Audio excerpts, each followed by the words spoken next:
Во подножјето на Пелистер многу одамна се сместени две села, Магарево и Трново. Порано зителите се занимаваа со стоцарство, пасеа овци по непреглените сумски терени. Со промената на животот тие почнаа да превземаат разни акции за подобрување на животот. Се зафатија за изградба на водовод, со реновирање на своите застарени и со плотски покриени куќи. Просторот 100 ги делесе селата почна да се намалува. Денес Магарево и Трново се соединети во едно село. Се знае само каде почнува Трново и каде завршува Магарево. Меѓу нив нема никаков простор. Селата се соединети, а во нив и луѓето.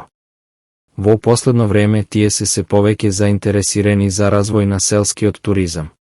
Се реновираат куќите, се градат објекти кои ќе можат да прифаќаат туристи, затоа со изградбата на зицарницата на Пелистер и со поврзувањето со Преспанско-Охридскиот регион, селата Трново и Магарево ќе добијат нова можност за поуспесен развој.